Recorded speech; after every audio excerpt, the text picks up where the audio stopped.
இந்த அம்மா பக்கத்தில் இருக்கிற எல்லா பேருக்கும் தெலுங்கு தெரிஞ்சதா மட்டும்தான் பக்கத்தில் விடுது.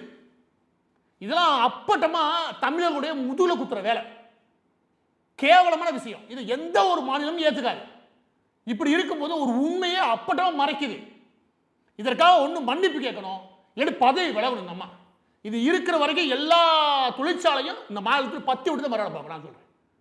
இது இன்னொரு வேலையை பார்க்குறாங்க.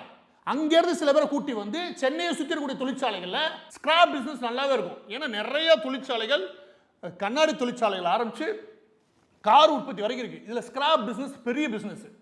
இந்த ஸ்கிராப் பிஸ்னஸை எடுக்கிறதுக்கு அதை கண்ட்ரோல் பண்ணுறதுக்கு கீர்த்தனா சம்மந்தப்பட்ட நபர்கள் முயற்சி பண்ணுறாங்க. இது 7000 கோடி மதிப்பிலானது.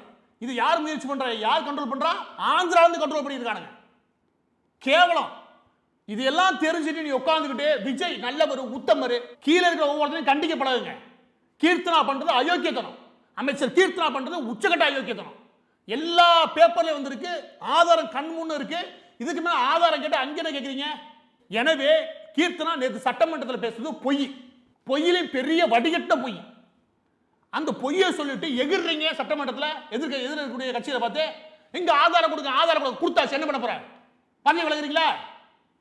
ஆதாரம் கொடுத்தாச்சு, பதவி விலகுறீங்கன்னு கேட்டேன். இதுல வரக்கூடிய கோபம் என்னன்னா, ஒரு மாநிலம் தன்னுடைய முன்னேற்றத்துக்கு வேலைகள் பார்க்கக்கூடாது, பார்க்கலாம். ஆந்திரா பார்க்கலாம், கர்நாடகா பார்க்கலாம், தாராளா பார்க்கலாம்.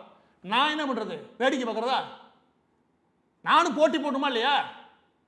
இன்னொன்று சொல்றேன், இந்த ஹோசூர் மையமாக சொல்றீங்க.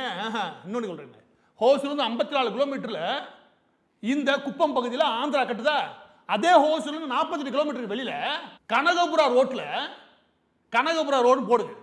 கர்நாடகா ஒரு ஏர்போர்ட் கட்ட போறாங்க, அதுக்கு இடம் பார்த்தாச்சு. அதுக்கான இன்ஸ்பெக்ஷன் வேலையை போன வாரம் தான் ஃபுல்லா முடிச்சாங்க. இதுவும் இல்லைன்னு சொல்லுது. நம்ம என்ன நடச்சதுல ஒன்று, இந்த விஜய் சொன்னார்ல, யாராவது பேப்பர் படிக்கிறீங்க, நீங்க போல பேப்பர் படிக்கல எல்லாருமே. ஐ திங்க் இவங்க எல்லா பேரும் ஜாலியாக சுற்றிக்கிட்டு இவங்க எப்படி இவங்க சொத்து சேர்க்கறது, இவங்க எப்படி லாபம் அடைகிறது, இவங்களுக்கு சம்பந்தப்பட்ட நபர்களுக்கு எப்படி இந்த பதவிகளை பயன்படுத்தி வருமானத்தை சேர்க்கிறது, இப்படி தான் தெரியுறாங்க. கீர்த்தனா அதில் நம்பர் 1.